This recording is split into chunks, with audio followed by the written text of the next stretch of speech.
welcome back to my channel. If you are new here, welcome. If you are a returning watcher, welcome, and I'm so happy that you're here. Today we are going to be talking about carnivore, and whether you're on carnivore now or you're thinking of doing carnivore, but you're worried about making some mistakes, or maybe you've started and you're feeling stuck, don't worry, I've got you covered in this video. Today we're breaking down the top mistakes beginners make when starting carnivore and how you can avoid them with a smooth and successful journey. So let's get to it. I have a couple of common questions about making mistakes on carnivore, and that's what I'm going to be talking about today. As usual, I'm going to be doing some client check-ins right now and jotting some stuff down for notes for the future videos. So don't mind me if I'm looking up and down. I am just typing as I'm going and talking to you guys. So anyway, welcome to this video, and we are going to get straight to it. So mistake number one is eating too lean.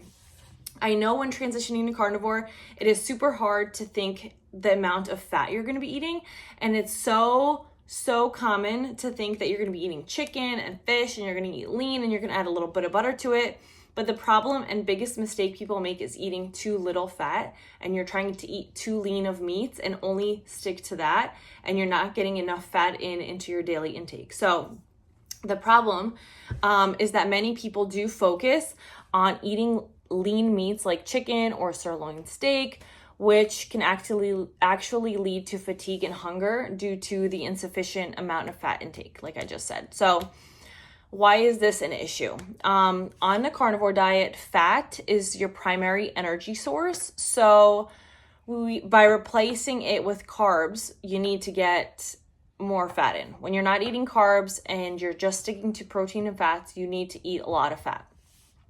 Without enough fat, you may experience low energy and struggling to stay satiated, which is why a lot of people start to fall short on carnivore and feel uncomfortable, and they feel like they're eating enough, but they're not getting enough fat. So make sure you're eating enough fat. So the solution for that is to prioritize fattier cuts of meat, like a ribeye, ground beef, like 80-20, or pork belly, and add butter or tallow to your meals as you need it. So for me, if you're cooking eggs, cook them in tallow, cook them in ghee, cook them in butter. When you're making a steak, also put butter after it's done. You could take the leftover steak sauce and butter or tallow that you're cooking in and dip your steak into that sauce. It might seem like a lot. It does. It really does. I struggled with it in the beginning, but you need to get your fat in, and you're not going to get fat from eating fat. Okay. Number two mistake is ignoring electrolytes. So the problem, a lot of beginners overlook the importance of electrolytes, leading to symptoms like headache, fatigue, cramps, commonly known as the keto flu. So in the first couple of weeks, there's people who experience like fatigue and cramps and they don't feel good. They're getting sweats, and it's because you're not getting in enough electrolytes and salt. So on the carnivore, your body sheds water and electrolytes due to reduced insulin levels, requiring active replenishment. So you need to get your electrolytes, okay? The solution, add sea salt to your meals, drink your electrolytes, drink bone broth, and consider supplementing magnesium and potassium as needed. I use the company Relight, and I drink 1 or 2 scoops a day of electrolytes, and then I also salt all my steaks, obviously, and meat with salt. So I know I'm getting in enough because I don't struggle with any of those signs and symptoms when I don't have enough. So just make sure you're salting it. Get supplements with electrolytes in them if you need to, and just make sure you're not ignoring that, because you will start to feel sluggish. Mistake number 3, not eating enough food. So the coolest thing on carnivore is that you don't have to count calories, you don't have to macro count, you don't have to count and see what's on your plate. You literally eat when you're hungry and you stop when you're full. It's that simple. And you don't want to ignore those hunger signals. And when you're eating and you're about like 80-90% full, when you're like, I just can't take another steak bite, that's when you know you're satisfied. If you could still walk away and you're like, I could still eat like another cheeseburger, eat the cheeseburger, okay? Some people try to restrict calories too early, fearing weight gain, especially when you're eating all that fat. But this can only lead to under eating and feeling deprived. So you want to make sure you're eating enough. A lot of people start out with 3 meals a day in the beginning, then they linger down to 2, then 1. Because you're eating such full, satiating, fatty foods, you're really not hungry that often.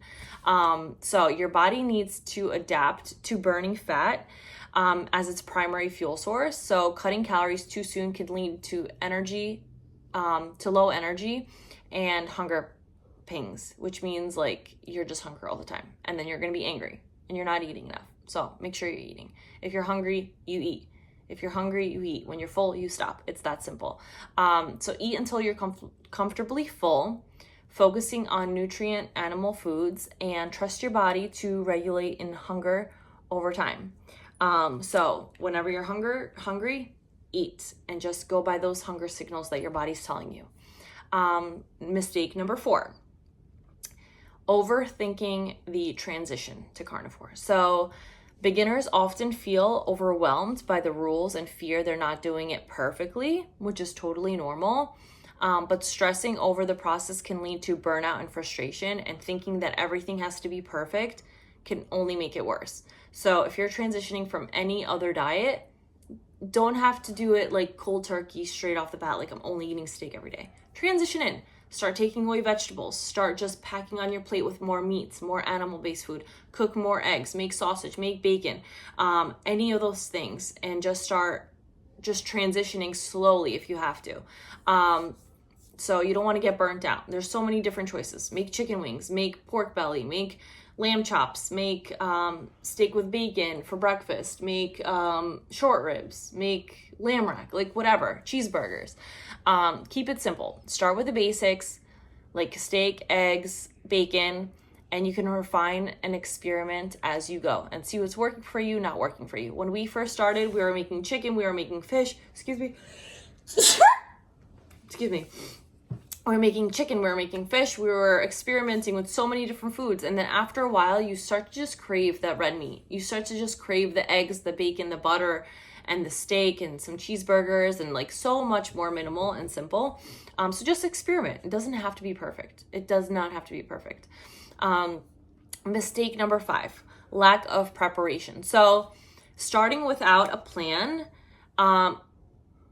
can lead to poor choices and giving up because you don't have the foods available to you. That's why like prepping and knowing what's in your fridge, what you're gonna grab as you go is so key. So prepare yourself. And convenience is definitely key, especially if you have a busy lifestyle. So stock up on staples like ground beef, steak, eggs, butter, bacon, and avoid like that last minute stress of what to eat, because then you will start eating random things because you're not prepared. And then number 6 mistake is giving up too soon. And that is something sad because I see it all the time. I had a recent client who was like, I don't know how you eat this way. Like, I just can't do it. And he was probably like 3 weeks in. And I felt sad because I knew how beneficial and how much this can help him. And he just didn't want to do it. And that's okay.